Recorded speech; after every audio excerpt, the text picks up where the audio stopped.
representatives of the foreign dignitaries who are here, we fully recognize your presence. Our members of the diplomatic corps who are here, ambassadors, greatly delighted to be here.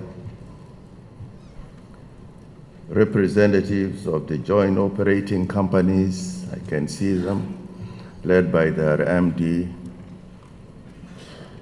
Bernard. Nice seeing all of you in one line. Distinguished guests, ladies and gentlemen, but I would like to have a special recognition of the following. I would like to be pleased to have the Executive Chairman, the African Energy Chairman, Mr. Ayuk. We listened to your wonderful speech, encouraging to this young nation. Also to have His Excellency Dr. Omar Farouk Ibrahim, APO Secretary General, and most excitingly, ladies and gentlemen, to have Mohammed Muralla. This is the research division of OPEC. I think it is the first time for us in our oil and gas conference to have a member of OPEC. I think you have come to listen and hear what we are saying. And then my two friends, I must mention who are here. Tokozo Chawabe, the Director General from South Africa, and again, our Honorable Deputy Minister, Magna Mudayiwa from Zimbabwe. My fellow citizens who are here, these two countries who are here today assisted us enormously to get our independence. That was a struggle for us to liberate our country, but now you have come here because we have a second liberation that we are involved in, and for you to be with us in this boat, I would like to extend to you, plus other members coming from different countries. Here, Equatorial Guinea is here, a beautiful country that we visited before, and many other countries that have interest to see what the future of oil and gas in the Republic of South Sudan reflect. I bring you all the greetings, the warm welcome of our President, Salva Kiir Mayardit. Distinguished guests, he would have been here this morning. But you know, on Thursdays, every Thursdays, he is engaged with our military headquarters and Ministry of Defense to discuss the issues of the Army.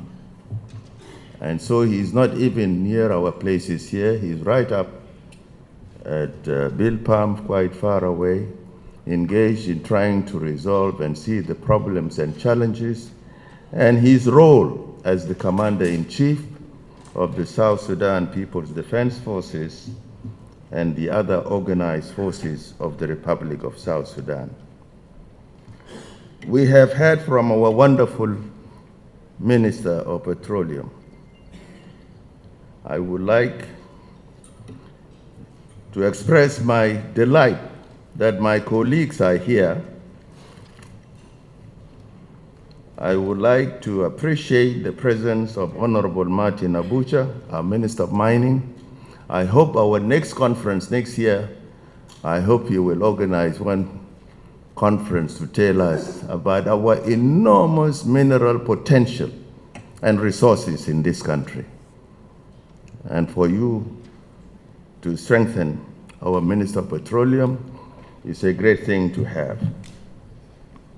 Honorable Dier Tongor, our Minister of Finance, recognize your presence and your role and the challenges you are facing.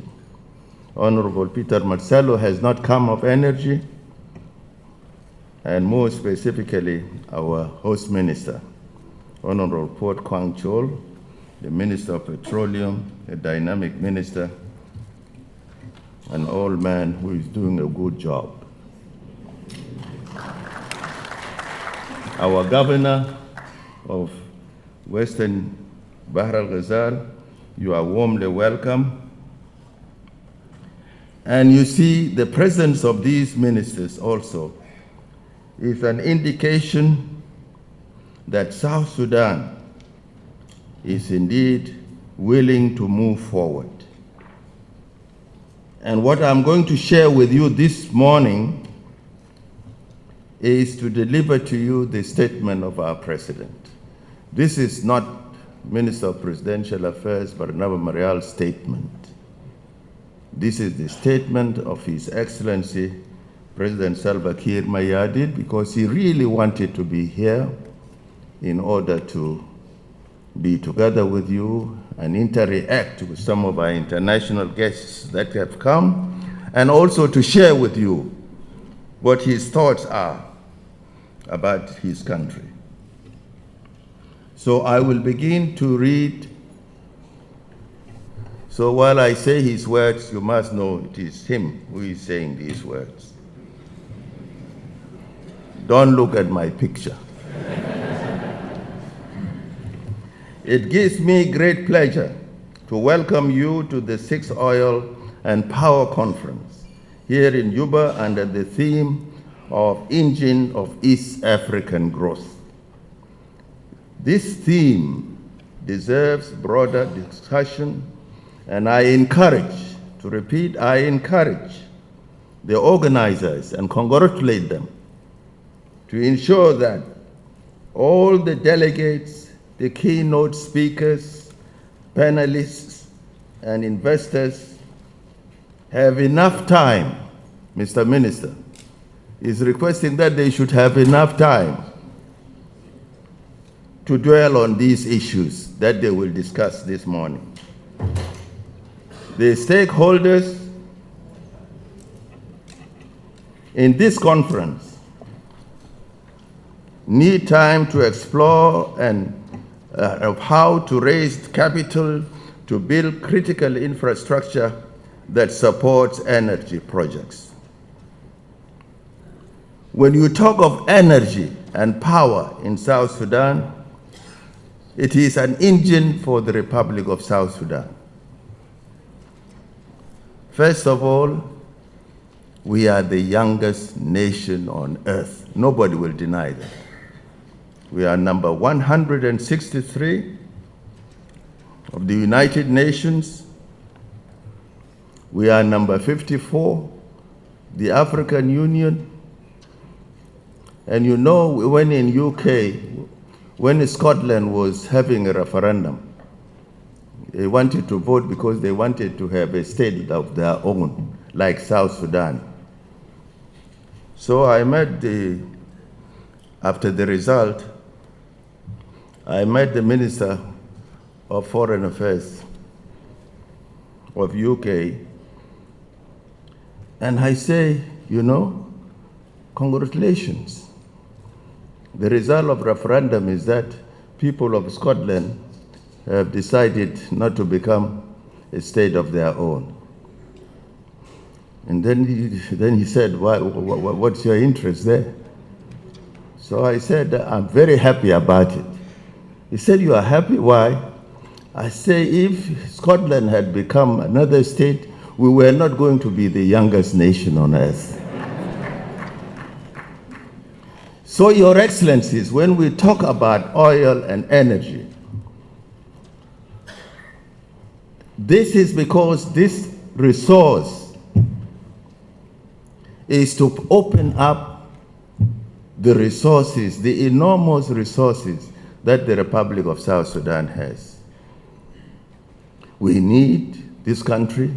You are talking of 644 square kilometers of land, beautiful land, agricultural land. There is no piece of land you can throw away in this country. Our highest potential. We needed to kick it off. Not only to feed our people, but to feed even this continent. It is the money that we get from this will help us to kick off this resource. Building our roads so that our people can go stay in their villages and make use of the land they have. Plan what they can for themselves and for their markets and for the external markets.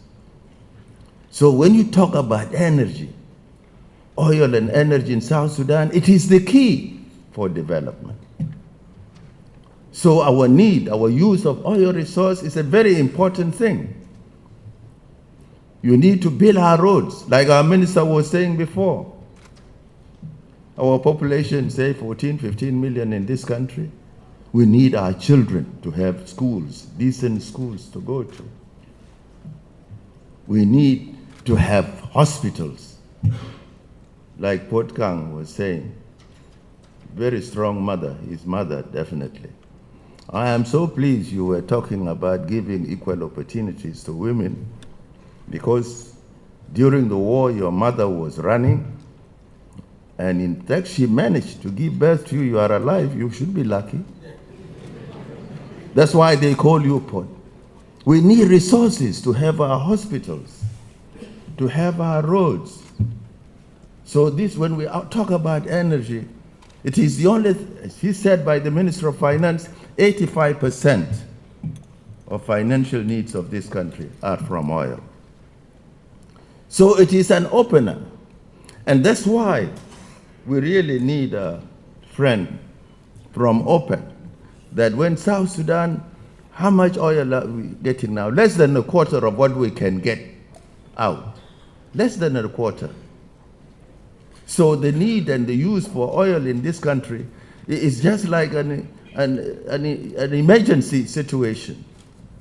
And I hope he will be an ambassador to support our minister. Now, the milestones we have achieved, President continues, so far in the implementation of peace agreement, demonstrate that we need stability in our country.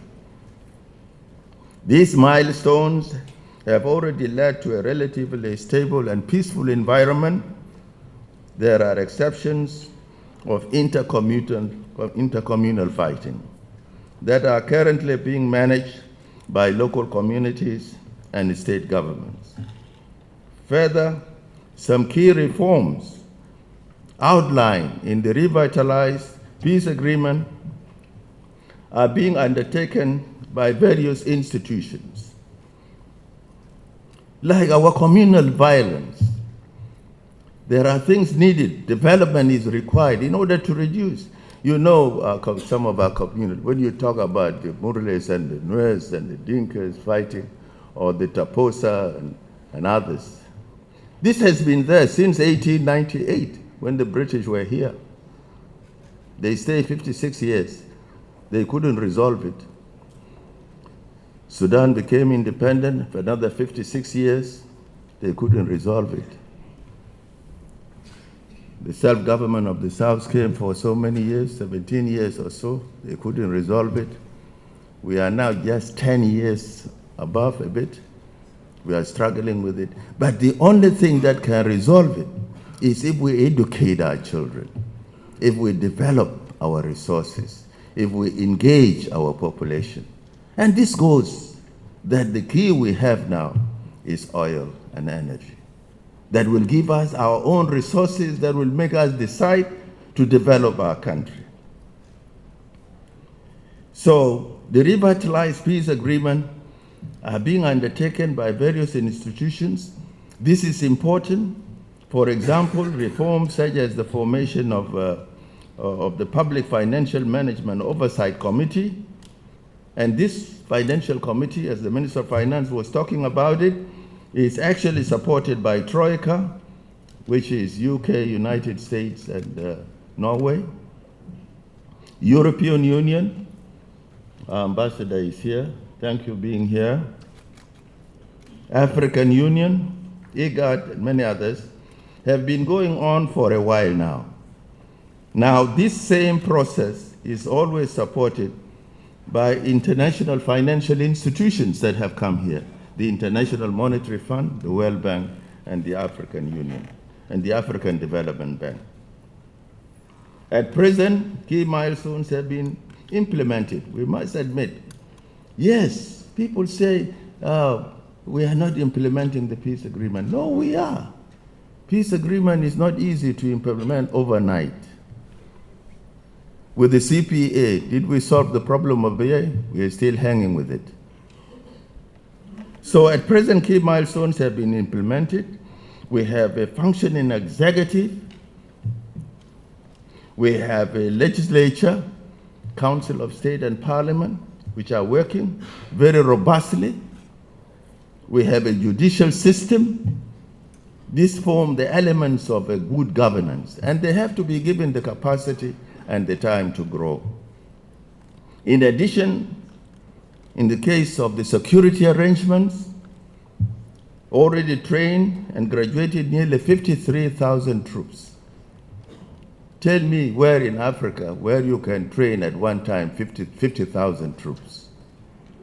And we did that. Tell me one country that has done that. At the present moment, because we want stability and peace. And once we have our stability and peace, honorable invited important guests, it will help us to develop our country and bring development and to improve the living standards of our people. That is the aim at the end of the day. Already now, there's another 50,000 that will go on cantonment sites so that we reach the benchmark. We are told we should not have more than 100,000 soldiers. That is good enough. So it is being implemented. So instead of giving arms embargo, and you are telling us to have one unified army, and we don't have the guns to give them, the boots to give them, because a soldier is always proud after putting on his uniform or her uniform, he gets his or her gun. That's become a soldier. But if you are given arms embargo and you are told build now on 100,000 and not more,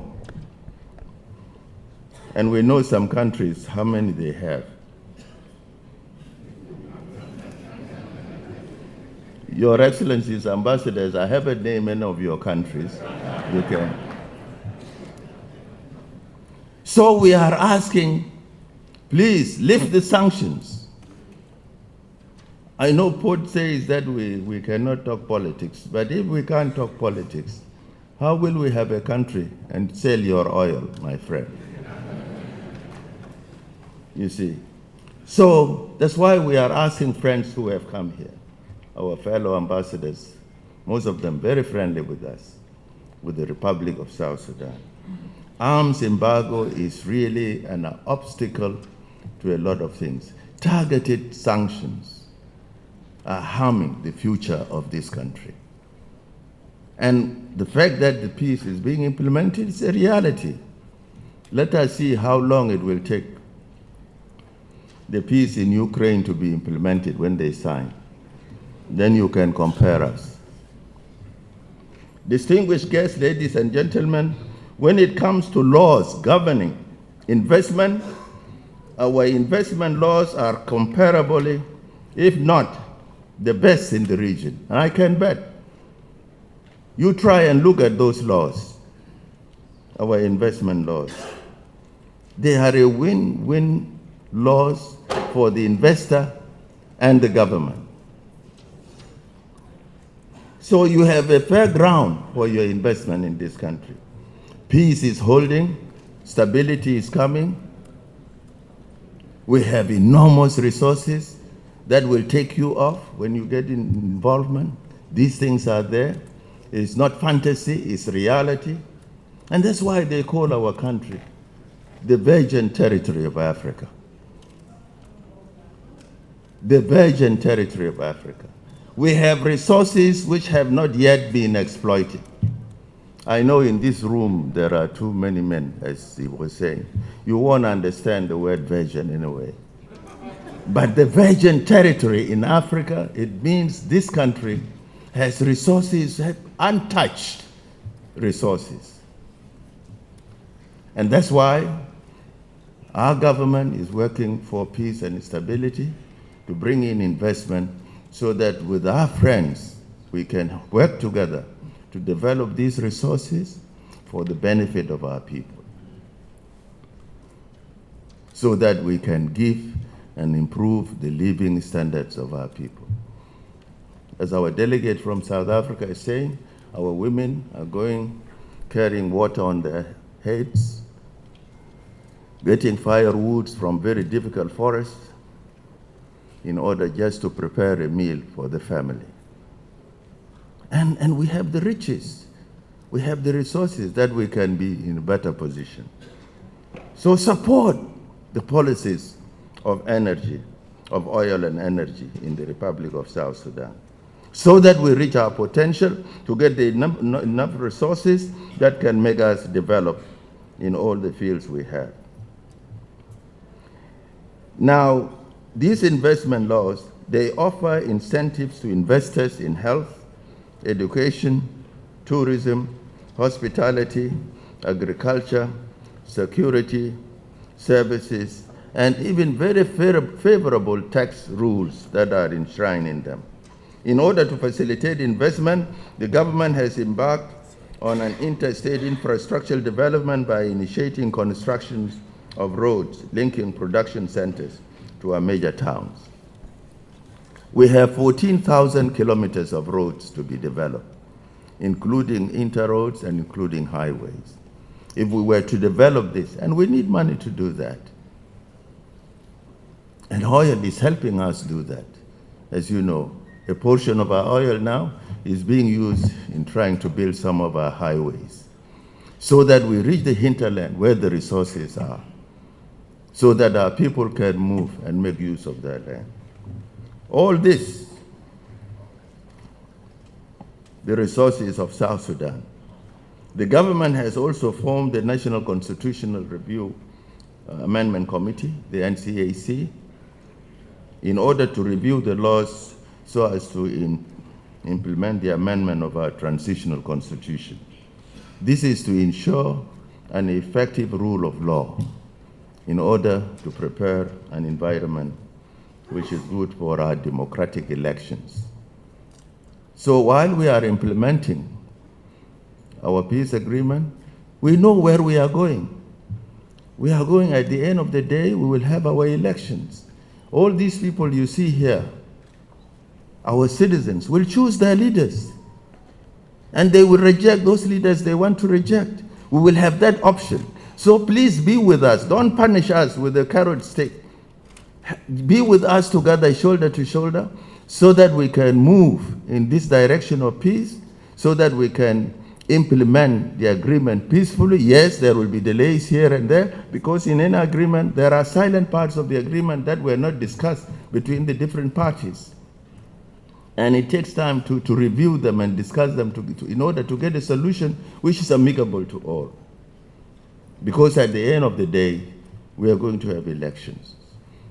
We'll have a democratic process. But you prepare the ground for it. Still, my message, the message of the president here, is that sanctions don't help in this direction, even in the direction of having a democratic state. Actually, you hamper it. You actually suffocate the people. That's what happens at the end of the day. And it is the ordinary people, ladies and gentlemen, who suffer. We know that. Back to the oil sector again, in which the subject of this conference, the government will continue to maintain production from the current oil fields by encouraging new investors to join in and acquire oil blocks. I think our experts later will show how much oil we have in this country and actually open the ground, and I'm sure our Minister of Petroleum is doing that, to invite more companies in order to exploit the oil that we have, to increase our production, not because we want that money to go into the buckets of the corrupt ones, because corruption is everywhere. Not South Sudan alone, but everywhere. I will not mention countries, but I know it is everywhere. Our priest, my priest was telling me that, you see, this corruption is serious. He said even in heaven there was corruption. So I said, what happened? He said, you know, Lucifer, who is the devil, Lucifer, was so corrupt and God was so angry. So he decided to expel him from heaven. I said, but Father, now, the devil was expelling, has landed on human beings now. Now, where do we expel our corrupt ones? At least Lucifer was sent to us here.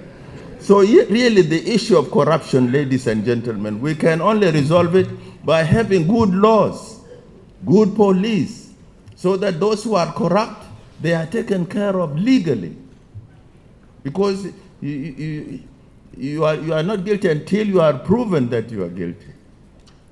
So help us have capacity with our police, have capacity with our lawyers, our judicial system, and that's why we are making amendments in our constitution so that there is good governance. So the few who get out of the way are punished through the law, but not to be used as a political weapon to punish a country as a whole, where there are a lot of innocent people. How many of you are here innocent?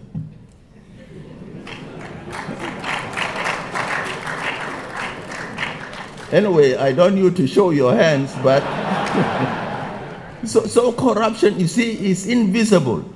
You can only get this through good legal system, through good governance. So help the country to have those structures. Once they have those structures, they will get them and be dealt with, while also you are responsible for your bad citizen as well as good citizen. These are all citizens for a government to look after. That's why we have prisons, to have them. Now the call for investment must factor into consideration the challenges that come with oil production, such as pollution. The Ministry of Petroleum must prioritize environmental studies with the goal of protecting communities in oil-producing areas from adverse impact of oil-induced pollution, both in new and old production areas. Balancing economic benefits of oil production with protecting our people and their livelihood from pollution is imperative. I think, Honorable Port, this conference is well timed. I saw some conference I attended, you invited me some years ago, which actually opened up, and I notice now you are continuing with this program. Bring our partners, encourage other investors to come so that they can learn more about South Sudan.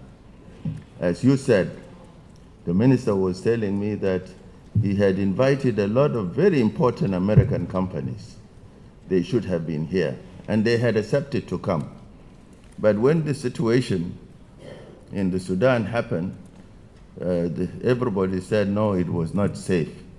I hope our guests who are here for the first time, you had a good sleep at night, I think.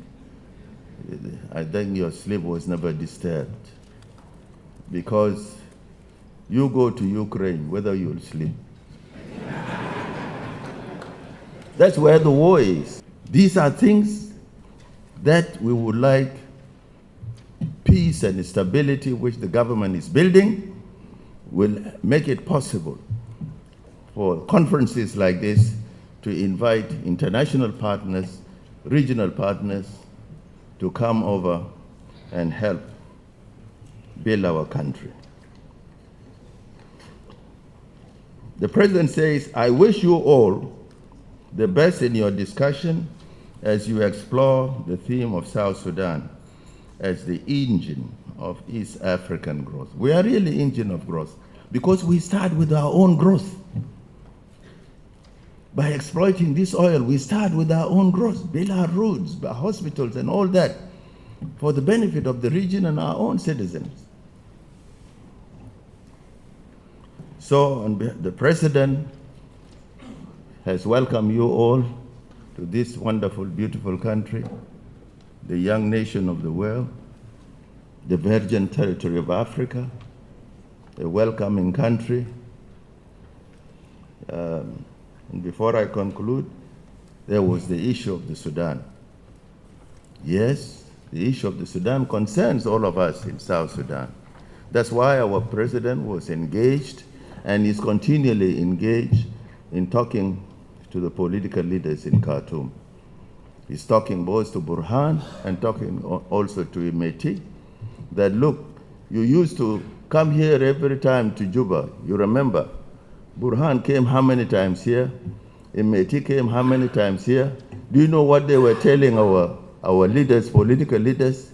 No, you should not fight. You see, you must live together. You know, your issues of army, unified army is very important, you know. Now, so when our president was talking, was saying, when you were coming telling us to have peace, why are you fighting now? Why are you fighting? And this is, we have so much, I know our minister knows what our pipeline, how it is going.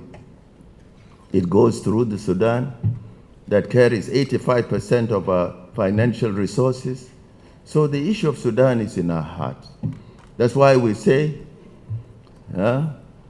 we are one people, but two countries. One people, but two countries. Very unique situation. And I think we should continue to encourage our President Salva Kiir to continue mediating the way he is doing, even if there are institutions which are engaged, like the Jeddah US initiative. He welcomes it. Let them go ahead. If it bring peace, it is good. Other initiative of IGAD. But our own bilateral relationship is so strong that I'm sure we can help them get peace. I'm confident, and I think South Sudanese are aware of that. Again, there is a large number, ladies and gentlemen, especially the partners who are here, and members of the press. We are getting thousands of people. Our border with the Sudan is 2,000 kilometers, and there are 12 points, entry points. And each entry point is not having less than 500 people a day coming in. If you multiply 5 by 12, that is 6,000 a day. But these press who say they are democratic, they are not even saying anything about it. 6,000 a day are coming in. Now we have over 100,000 who have come. And that's why our government took a wise decision. Our government says, let them come in. Whether they have papers or no papers, that is not the issue.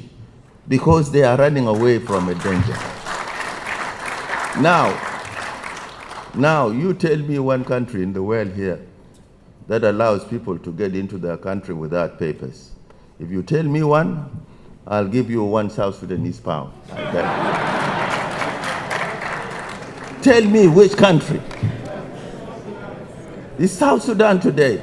We have said, our government has said, our president has said, the whole government, the transitional government of national unity, that these people are running away from danger. Let them come in. Papers will be found later. Now let one. You see?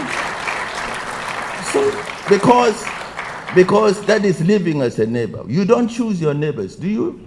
Even in the Bible they say, we don't choose our neighbors. Do to your neighbor as you do to yourself. This neighbor now is running. You want, what is your document? What is that? So I think we should congratulate our government, our president, for taking this decision. We are doing the little we can do as an independent government to support these people, but we need help. I understand at the United Nations somewhere, they were saying they were having money for those refugees and returnees, both for Chad and South Sudan. These days they're talking about Chad. Who is taking the money for South Sudan, which was said? Now we will accuse some of corruption, you know. So we really need help. My appeal here to the respectable ambassadors who are here, there's a large number of people coming in. Our government has economic difficulties. We cannot be able to satisfy everything. Our rains are coming. These people are just at the border. Please, we need your assistance. Humanitarian guests, where is the humanitarian law? We need these people to be, support the government. We have a vibrant Minister of Humanitarian Affairs. For the first time to have, Sarah, I'm just saying this. For the first time to have a vibrant humanitarian affairs minister, we need help. And I think this is an appeal that we would like to share with our partners, that this thing is needed so that we can be able to help those who are running away from danger. I can assure you President Salva Kiir Mayardit is continuing talking to Burhan and to Meti nearly every day. Only Meti has to call because he doesn't want his position.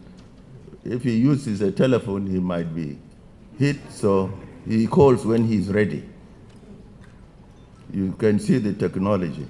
We need technology for oil, not for hunting people all the time. So on behalf of the President has warmly welcomed you, and he officially declares your conference duly open.